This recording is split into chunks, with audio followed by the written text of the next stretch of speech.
கலாச்சார சீரழிவு. கலாச்சாரம் எங்கே செல்கிறது? ஒரு நாள் ஒருத்தனுக்கு ஒருத்தி அந்த வாழ்க்கையை சூப்பராக வாழணும், அவரை நினச்சே வாழணும், குழந்தைகளுக்காக வாழணும்.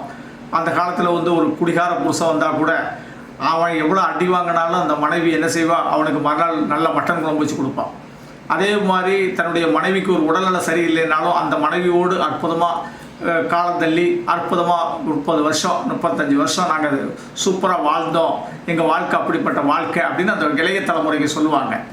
இன்றைய காலம் அப்படிங்கிற ஒரு விஷயம் உணர்ச்சிகளுக்காக வாழ்கிற காலமாகி போச்சு. லிவிங் டுகெதர் அப்படிங்கிற ஒரு வாழ்க்கைக்குள்ளாகிட்டது. நாங்களே சில ஜாதகங்களை பார்க்குறோம். அந்த உணர்ச்சிகளுக்குரிய கிரகம் எது அப்படின்னு கேட்டால் புதன். சார், நான் ஜாலியாக இருக்கணும், ஆடம்பரமாக இருக்கணும், லக்ஸரியாக இருக்கணும், எவன்ட்டையும் அடிமையாகிடக்கூடாது, ஆனால் எனக்கு ஒரு நட்பு தேவைப்படுது, ஆனால் கல்யாணம் முடிக்க மாட்டேன். இப்படி அவங்களுடைய அந்த எண்ணங்கள் அது பெண்ணுக்கும் வருது, பையனுக்கும் வருது. இப்போ நானே சில ஜாதகங்களில் என்னமோ இப்படி தான் இருக்கீங்களா அப்படின்னு கேட்குறேன். ஆமாம் அப்படிங்கிறாங்க.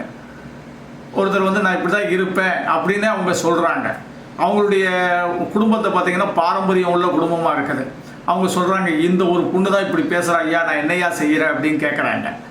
அந்த அளவுக்கு இன்றைக்கி கலாச்சாரம் இருக்குது. சில ஜாதகங்களில் புதன் அப்படிங்கிற உணர்வுகள் கூடிய கிரகத்தோட புதனோடு ராகு, புதனோடு கேது, புதனோடு மாந்தி இப்படிங்கிற கிரகத்தில் இருக்கிறவங்க நல்லா படிச்சிருப்பாங்க, வெல் செட்டில்டு, 1 லட்ச ரூபாய்க்கு மேலே சம்பளம் வாங்குவாங்க. இன்னும் சொல்ல போனால் ஃபாரினில் போய் நான் 20 lakhs சம்பாத்தியம் பண்ணுறேன் அப்படின்பாங்க.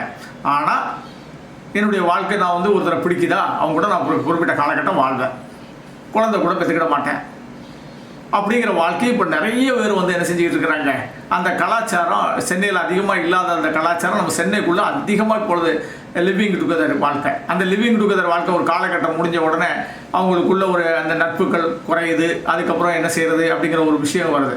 ஆனால் இந்த லிவிங் டுகெதர் வாழ்க்கையில் ஃப்யூச்சரை பற்றி அவங்க என்ன செய்ய மாட்டேங்காங்க, ஃப்யூச்சரை கவலைப்பட மாட்டேங்காங்க. தனக்குன்னு ஒரு ஃபேமிலி இருக்கும், தனக்குன்னு ஒரு கணவர் இருப்பார், தனக்குன்னு பிள்ளைகள் இருக்கும், ஒரு பெரிய ஒரு பாரம்பரியம் இருக்கும் அப்படிங்கிறத கவலைப்படாமல் அந்த இதுக்கு உள்ளே போகிறதுக்கு நிறைய பேருடைய கிரகத்தை ஆராய்ச்சி பண்ணும்போது அந்த புதன் தான் கெட்டு போயிருக்குது. இதான் காரணமாக இருக்குது.